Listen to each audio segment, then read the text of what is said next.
10th class math में आपका स्वागत है। अपन ने कल परावर्त विधि से भाग पढ़ा था। परावर्त विधि से भाग पढ़ रहे थे, जिसमें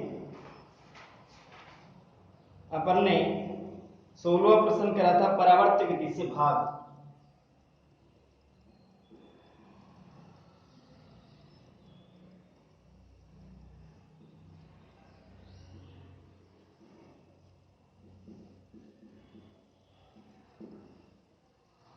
परावर्त विधि से भाग, ये विधि अपनी चल रही थी भाग की।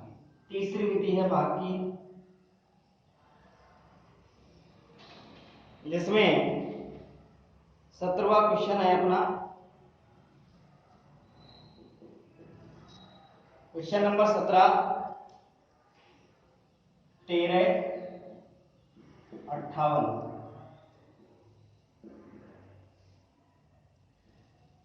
भाग देना है।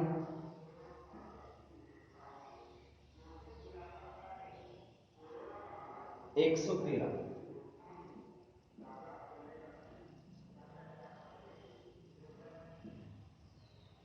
सबसे पहले इसको कॉलम वाइज व्यवस्थित करेंगे।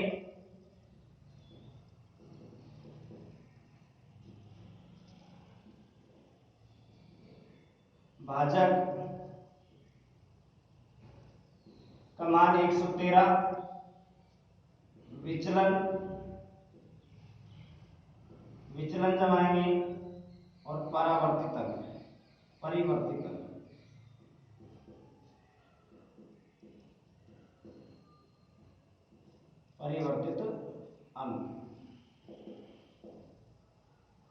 देखिए,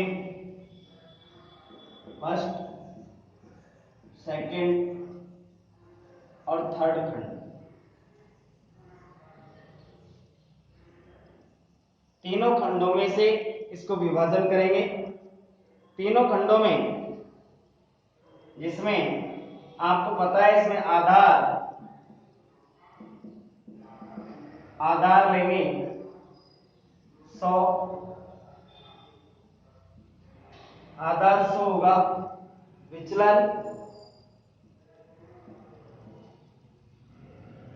विचलन ज्ञात करने का जो है अपना वही सूत्र है। यहां पर भाजक होगा, संख्या में से इसी को हटा देंगे।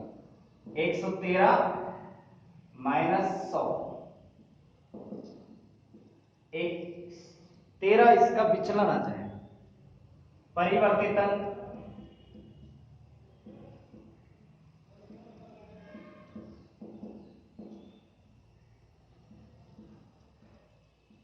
परिवर्तित जो अंक है प्लस का है तो माइनस की हो जाएगी। परिवर्तित अंक में विचलन का मान धनात्मक है तो ऋणात्मक होते हैं और ऋणात्मक होते हैं तो धनात्मक। आपको पहले बता दिया कि इसमें जो माइनस चिन्ह है वो संख्या के ऊपर लगाएंगे, इस तरीके से अंकित करेंगे माइनस चिन्ह। अब देखिए, आधार आपका 100 है, आधार 100 है तो यहां पर 2 अंक आएंगे और शेष जो बचे हुए अंक हैं उनको मध्य में लिखना है। और यहां पर 13 विचलन और माइनस के ये परिवर्तित अंक हो जाए। अब उसी तरीके से निगलम विधि में भी ऐसे ही भाग करते थे और परावर्त में भी ऐसे ही है, केवल इनका अंतर है कि यहां पर विचलन और परिवर्तित अंक निकालेंगे और उसमें जो है पूरक संख्या निकालनी होती है। अब यहां पर देखिए, सेम ऐसे कैसे पहला अंक यूं का यूं उतारेंगे। पहला अंक उतार लिया, पहले अंक को इससे गुणा कीजिए माइनस की 13 से, तो यहां पर माइनस का 1, 13 एकम 13 और यहां 3 के ऊपर चिन्ह आ जाएगा।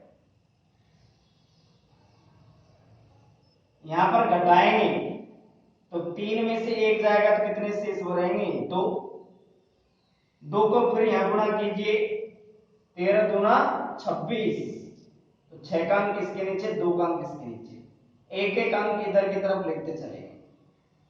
यहां पर घटाइए, 8 में से ये तो 2 बचे, 6 गए तो 5 है, 5 में से 5 3 और 2 5, ये माइनस के 5 हो गए, ये प्लस के 5 है, 5 में से ये 5 घटेंगे तो 0 बचेगा। इस तरीके से भागफल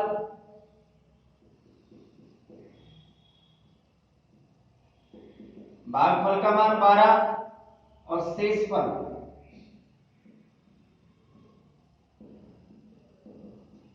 फल का मान 0 है। नेक्स्ट सवाल देखिए,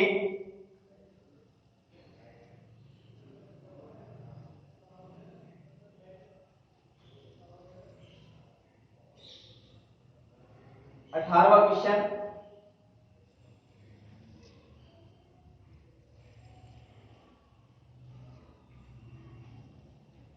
अठारहवें प्रश्न में उसी तरीके से है, 1432 भाग आप देंगे 88 का। 1432 में भाग किसका देंगे?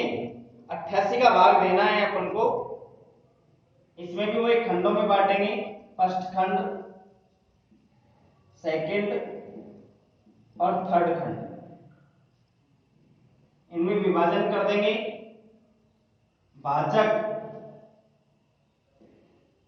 भाजक का मान 88, विचलन का मान ज्ञात करेंगे और परिवर्तित अंक।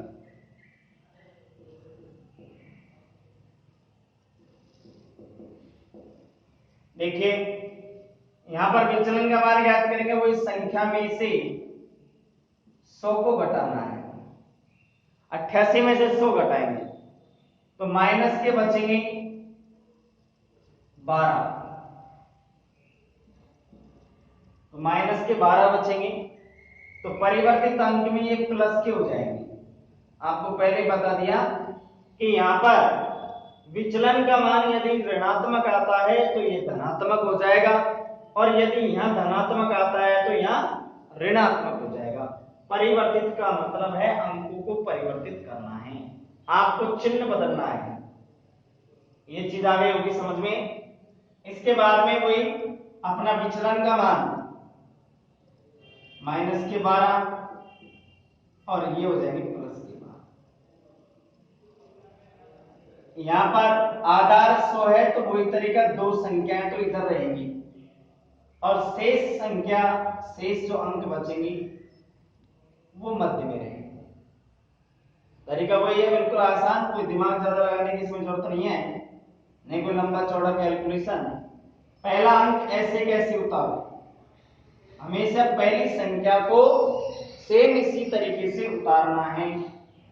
उतारने के बाद में 1 को 12 से गुणा करेंगे, 12 एकम 12,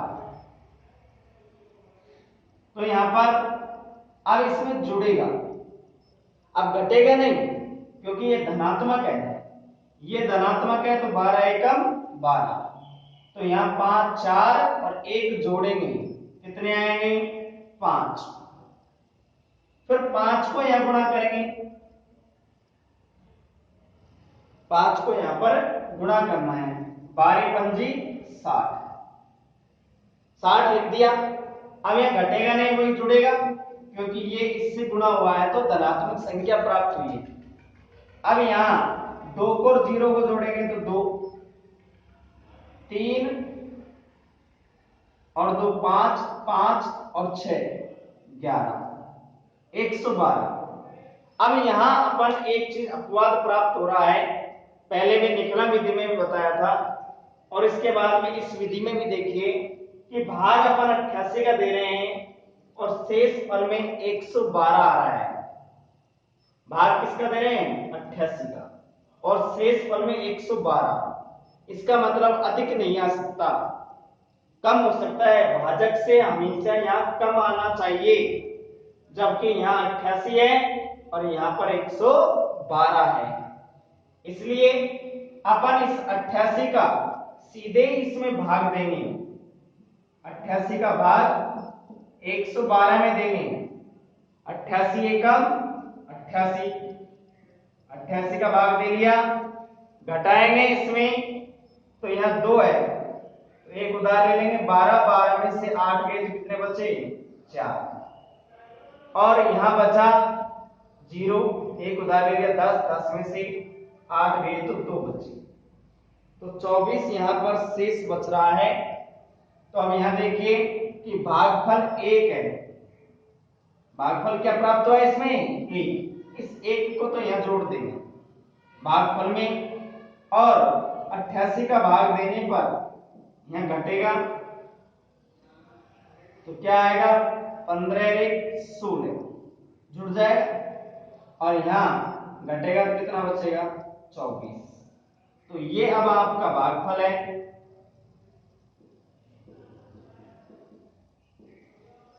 भागफल 16 और शेष फल का मान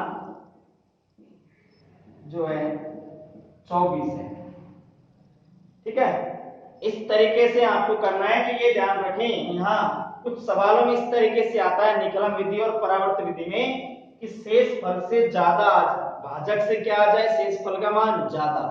तो ऐसी स्थिति में आप सीधे ही भाग देंगे, और सीधे भाग देने के बाद में फिर उसमें जो भागफल जो प्राप्त हो रहा है उसको तो भागफल में जोड़ देंगे, और ये जो कैलकुलेशन है घटाने की 88 इसमें से घट जाएगा। जो मान है 88 का भाग दिया, 88 घट जाएगा, 24 बचेंगे। इस तरीके से आपको भागफल और शेषफल प्राप्त होगा। अंतिम सवाल है इसका 19वां। देखिए एक बार और समझो ढंग से। 3 विधि है भाग की।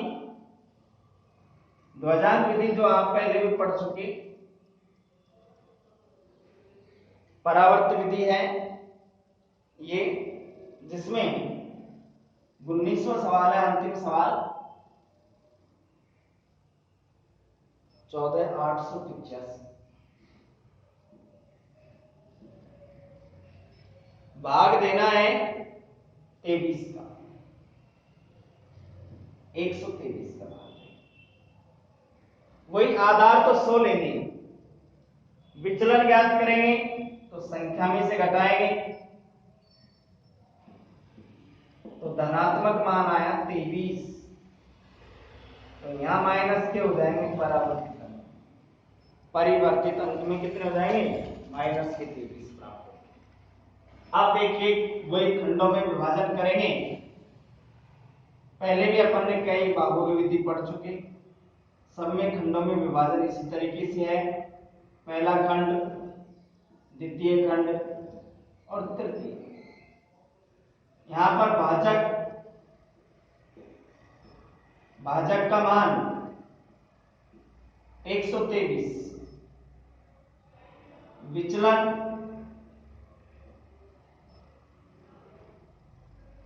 विचलन का जो मान है वो 23 है धनात्मक, और परिवर्तित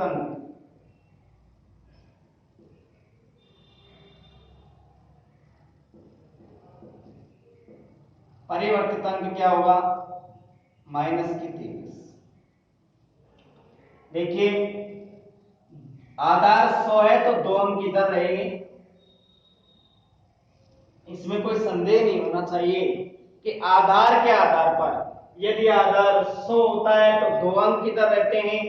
यदि आधार का मान यदि 10 होता तो 1 ही अंक रहता, और यदि आधार 1000 होता तो 3 अंक रहते। इस तरीके से यहां पर शेष बचे हुए अंक यहां लिखेंगे। देखिए हमेशा की भांति पिछले सवाल की तरह पहला अंक ऐसे कैसे उतारेंगे? यहां पर भागफल में उतार दिया, फिर इसको माइनस के 23 से गुणा करेंगे तो 23 एकम 23। दोनों अंकों को अलग अलग लिखेंगे, एक की जगह छोड़ देंगे, आगे से स्टार्ट करना है। हमेशा यही तरीका रहा है अपना। अब 4 में से 2 घटाना है, 4 में से 2 गई तो 2 बच गए। 2 बचने के बाद में अब आपको पता है कि यह नहीं घटाना, अब ये 2 एक अंक आया है, अब इस 2 को इससे गुणा करेंगे, 23 दूना 46, तो 4 तो यहां और 6 यहां माइनस 23 गुणा 2 करेंगे, तो 23 गुणा 2 करेंगे तो कितने आएंगे 46, 23 गुणा 2 बराबर 46। अब 46 किसके हैं माइनस के, ठीक है, तो माइनस के 46 है तो यहां तो आ जाएगा माइनस का 4 और यहां आएगा 6, इसको छोड़ देंगे अगले वाले के नीचे कार्य करना है। अब 8 में से इसको और इसको घटाना है, तो 8 में से कितने घटेंगे 7, तो कितना शेष रहेगा 1 बचा। अब 1 को पुनः इससे गुणा कीजिए, अब 1 को -23 से गुणा कर लेंगे तो माइनस के 23 आएंगे, कितने आएंगे माइनस के 23 आ गए, 2 और 3। अब इसमें से घटाइए, कितने बचेंगे 2 शेष रहेंगे, यहां 8 में से इनको घटाना है, 6 और 2 8, 8 में से 8 गए तो कितने बचे 0। इस तरीके से आपको भागफल और शेषफल प्राप्त होंगे। तो भागफल तो क्या आया, भागफल बराबर 121, शेषफल बराबर 0, ये 2 लिख सकते हैं।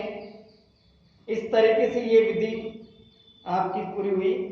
यहां पर अब जो बोर्ड में जो आया था निकलम विधि से वर्ग और परावर्त विधि से भाग, इस विधि से भाग आया था, तो इस तरीके से आपको ये विधि आगे होगी समझ में। अब देखिए अगली जो प्रश्नावली है,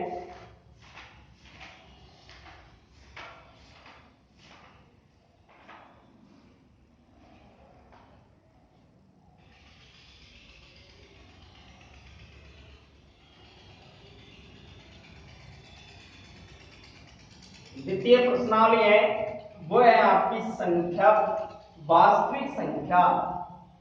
तो संख्याओं के बारे में अपन को ज्ञान होना चाहिए। संख्याओं के बारे में यदि अपन को ज्ञान है तो अपन उनका जवाब भी सही से दे सकते हैं। प्रश्नावली है सेकंड। सबसे पहले अपन प्रश्नावली का नाम है वास्तविक संख्या।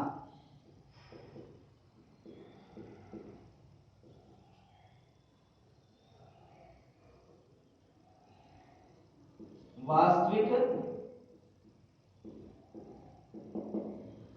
संख्या, वास्तविक संख्या है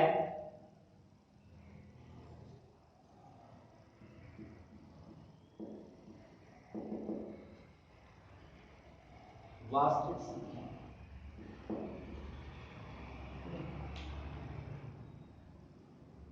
देखिए रियल नंबर्स, और रियल नंबर्स की बात करेंगे अपन, लेकिन पहले अपन को संख्याओं के बारे में ज्ञान होना चाहिए। आप पहले भी संख्याओं के बारे में कई बार पढ़ा। संख्याएं प्राकृत संख्या से स्टार्ट होती हैं। सबसे पहले जब मानव धरती पर आया तो उसका धीरे धीरे दिमाग का विकास हुआ, तो उसने सबसे पहले संख्या का जो नाम दिया वो प्राकृत संख्याएं दिया, क्योंकि जब मानव आया तो कोई भी चीज उसको गिनने की आवश्यकता पड़ी तो गिनती किस तरीके से करता, इसलिए उसे का नाम प्राकृत संख्या रख दिया। प्राकृत संख्याओं को n से व्यक्त करते हैं, नेचुरल नंबर्स। प्राकृत संख्याओं को n से व्यक्त करते हैं, नेचुरल नंबर्स। प्राकृत संख्याओं के बारे में अपन को पहले से भी पता है कि प्राकृत संख्या किसे कहते हैं। तो 1 से प्रारंभ होकर के संख्याएं ऐसी संख्याएं जो एक से प्रारंभ होकर के अनंत तक की जो संख्याएं हैं वो सभी संख्याएं प्राकृत संख्याएं कहलाती हैं। ऐसी संख्याएं जो एक से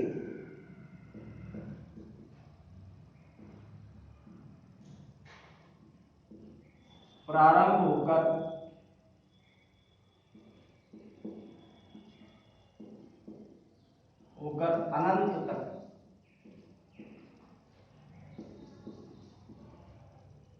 अनंत तक की संख्याएं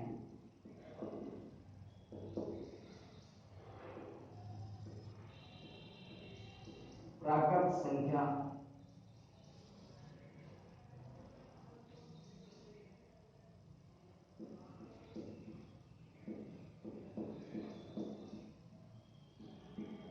प्राकृत संख्याएं कहलाती हैं।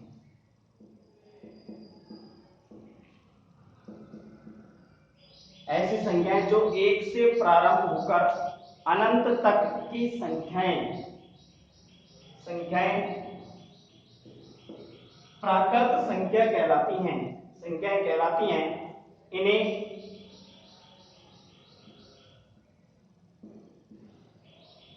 n से व्यक्त करते हैं, इनको n से दर्शाते हैं। प्राकृत संख्या का मतलब होता है 1 2 3 4 5 डॉट डॉट कितने भी हो, 1000 10,000 5,000 कुछ भी हो, वो सभी संख्याएं क्या कहलाती हैं? प्राकृत संख्याएं कहलाती हैं, नेचुरल नंबर्स।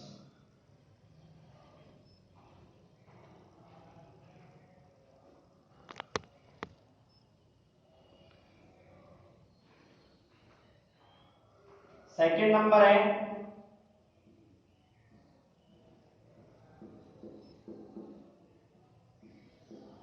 पूर्ण संख्याएं, इनको W से व्यक्त करते हैं, होल नंबर्स।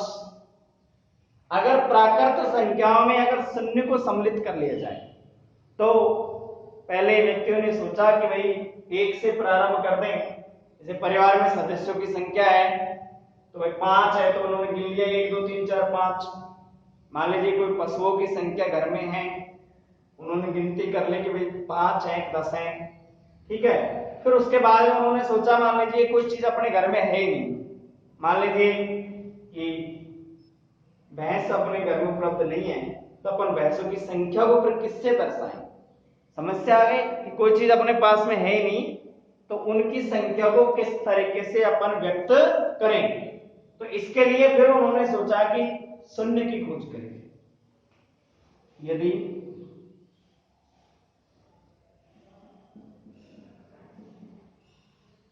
प्राकृत संख्याओं में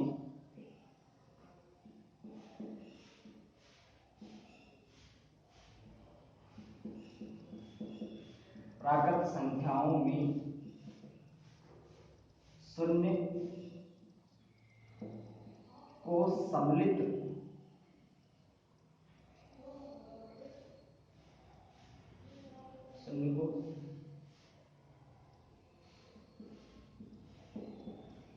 शामिल करने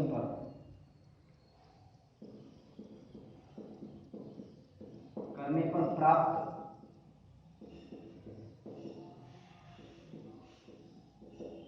संख्याएं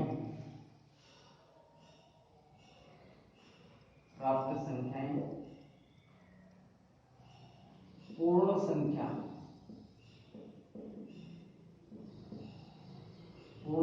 कहलाती है।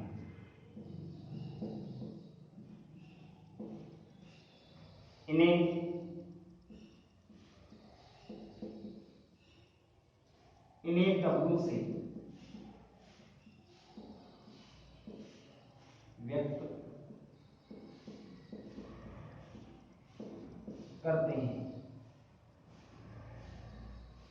W बराबर 0 1 2 3 4 डॉट डॉट प्राकृत संख्याओं में और पूर्ण संख्याओं में अंतर यही है कि जीरो अगर शामिल कर लें, प्राकृत संख्या तो है, अगर उसमें जीरो और सम्मिलित कर लें या शामिल कर लें तो उससे जो संख्याएं प्राप्त होती हैं, यदि प्राकृत संख्याओं में शून्य को शामिल करने पर प्राप्त संख्याएं पूर्ण संख्याएं कहलाती हैं। इन्हें डब्ल्यू से व्यक्त करते हैं। तो जीरो को शामिल कर लिया जाए तो सबसे छोटी पूर्ण संख्या कौन सी है? जीरो। सबसे छोटी प्राकृत संख्या कौन सी है? एक। इस तरीके से अपन को संख्याओं के बारे में पता होना चाहिए। गणित पढ़ रहे हैं, गणित में सबसे पहला कार्य है अपनी संख्याएं, संख्याओं का ज्ञान होना जरूरी है। अपना चैप्टर का नाम है वास्तविक संख्या। अपन वास्तविक संख्याओं की तरफ बढ़ रहे हैं। तीसरा है पूर्णांक।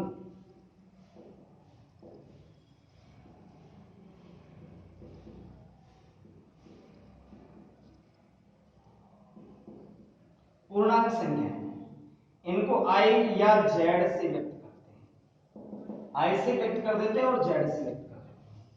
अगर इसमें पूर्ण संख्याओं में यदि ऋणात्मक प्राकृत संख्याओं को शामिल कर लें, ऋणात्मक प्राकृत संख्या होनी चाहिए कि प्राकृत संख्याओं के आगे ऋणात्मक चिन्ह लगा करके उनको भी शामिल कर लें तो क्या कहलाती है? पूर्णांक संख्या कहलाती हैं। यदि पूर्ण संख्याओं में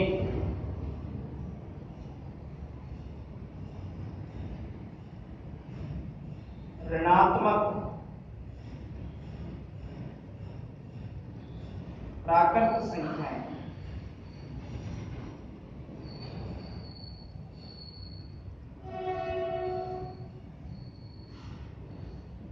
शामिल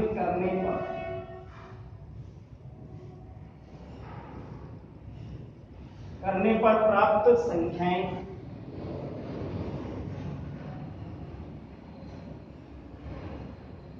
पूर्ण संख्या कहलाती है।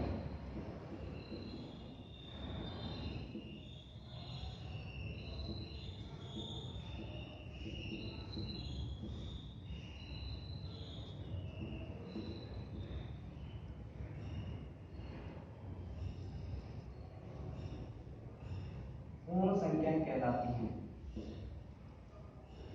इन्हें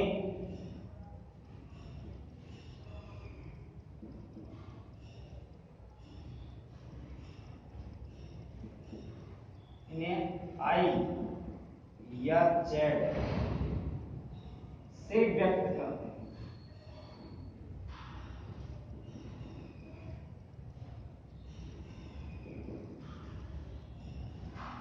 यदि पूर्ण संख्याओं में ऋणात्मक प्राकृत संख्या शामिल करने पर प्राप्त संख्याएं पूर्ण संख्याएं कहलाती हैं। इन्हें आई या जेड से व्यक्त करते हैं। आई या जेड बराबर, तो देखो माइनस में भी इन्फिनिटी तक चलते हैं। -5, -4, -3, -2, -1, 0, 1, 2, 3, 4 इन्फिनिटी दोनों और अनंत तक। माइनस में भी अनंत तक की संख्याएं और प्लस में भी अनंत तक की संख्याएं, ये सभी संख्याएं क्या कहलाती हैं? पूर्णांक संख्याएं कहलाती हैं। पूर्णांक संख्या को आई या जेड से व्यक्त करते हैं। इसके बाद में कल अपन परिमेय संख्या प्राकृत संख्याओं के बारे में जानकारी करेंगे। तब अपने आगे वास्तविक संख्याएं हैं। ये सभी संख्याएं वास्तविक संख्या भी हैं। इस तरीके से